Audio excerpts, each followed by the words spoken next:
बच्चों को इस फॉर्मूले को पढ़ाइए, 4 इंटू 8 एंड 18। ये 8 एंड 18 का फॉर्मूला कंपटीशन वालों के लिए, वो भी आईएएस।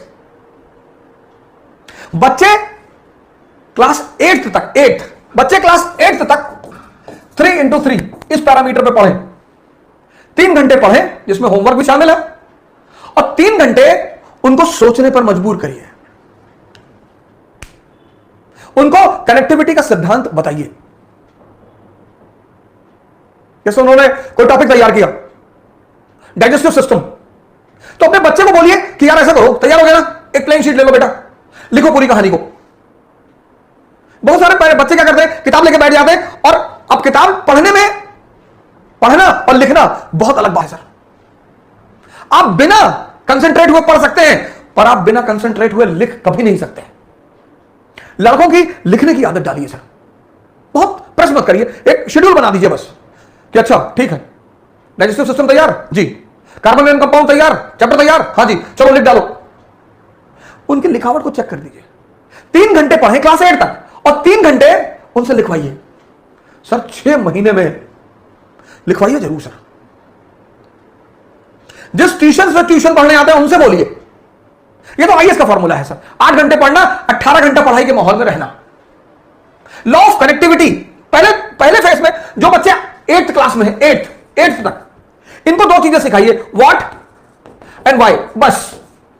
अगर ये 2 चीज आप समझा ले गए तो आप समझिए जिंदा कर रहे दिमाग को। रटने मत दीजिए सर, रटने से दिमाग तोते जैसा हो जाता है, उसको बाद में जिंदा करना बहुत मुश्किल है। क्लास 8th तक एनालिसिस पे मत ले जाइए sir. What and why, example. अब अशोक का धम्म, अशोक का धम्म क्या और क्यों, बस। क्या?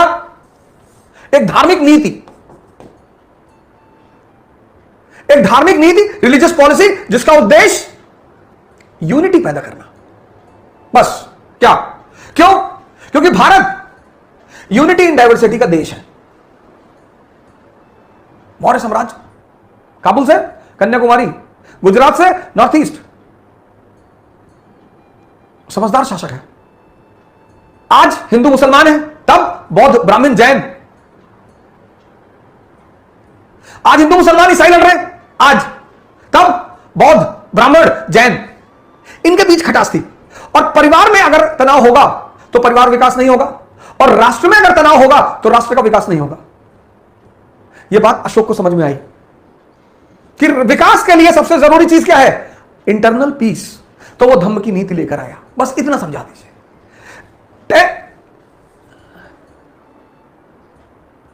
10th 11th 12th, अब यहां पर आप थोड़ा सा एनालिसिस का पुट भी दे सकते हैं। ये जो मैंने एक प्रोग्राम चलाया जिसका मैंने नाम रखा था सी क्यूब, इसको स्कूल टाइम में बच्चों को जरूर सिखाना चाहिए। सी क्यूब, पहला कनेक्टिविटी जोड़ना सिखाइए सर बच्चों को। आप नहीं पढ़ा रहे ना, आपका जो ट्यूशन लगभग लोगों ने रखा है, लगभग उस टीचर को बोलिए कि मेरे बच्चे को यह सिखाओ, कनेक्टिविटी, ये धम्म क्या और क्यों, कनेक्टिविटी। और ये समझदारी का विकास का जो अवसर है वो स्कूल है। कनेक्ट करना सिखाइए, कनेक्ट, रटना मत सिखाइए। कि अगर ये धम्म की नीति अशोक ला रहा है, क्लास 8th का चैप्टर है अशोक और उसका धम्म, तो वाई बता दीजिए लड़के को कि साहब ये वाई, धम्म क्यों, ये 2 वर्ड अपने बच्चों को सिखाना शुरू कर दीजिए सर। मैं बता रहा हूं कि जब वो 12th क्लास में बाहर निकलेंगे ना सर परसेंटेज भले ही कम हो उनका, लेकिन कुछ महान काम करेंगे सर। परसेंटेज बहुत ही भले ही कम हो सर, लेकिन काम कुछ महान करेंगे सर। क्योंकि जब वो जोड़ना सीख जाएंगे, कनेक्ट करना, कनेक्ट। हमारे पिताजी हमसे हमेशा कहते थे कि बेटा शक्ति पर ध्यान दो, शक्ति किसी भी कीमत पर। मैंने उनसे एक बार कहा कि शक्ति ना मिले तो, हाँ बोले तो आओ दिखाएं तुम्हें। तो लेकर रिक्शा वाले 3-4 खड़े थे, बोले ऐसे देख रहे हो ये शक्ति विहीन लोग हैं, कभी किसी को इनको नमस्कार करते हुए देखे हो? मैंने कहा नहीं। बोले यही जिनके पास शक्ति नहीं है वो इसी दशा में है। कनेक्टिविटी आप सिखाएंगे तो कनेक्टिविटी से क्या पैदा होगा, कॉन्सेप्ट पैदा होगा। इतने सारे लोग तैयारी करने आते हैं, मैं बेसिक क्वेश्चन पूछता हूं, जैसे आता है कि सर हमें 1 साल में क्वालिफाई करना है, कर लो। क्या बैकग्राउंड है? इंजीनियरिंग है सर। अच्छा, कंपाउंड और मिक्सचर में अंतर बताओ। कंपाउंड सर वो एलिमेंटों को मिला के बनाया जाता है। बहुत सारे लड़के सर जो कोटा वोटा की कोचिंग करके आए हैं, बेसिक्स ही नहीं पता, क्योंकि इस लेवल पर जो जीवन को दिशा देती है वो है स्कूल की शिक्षा। अगर यहां शिक्षा हो गई, सिर्फ इंग्लिश मीडियम जरूरी नहीं है सर।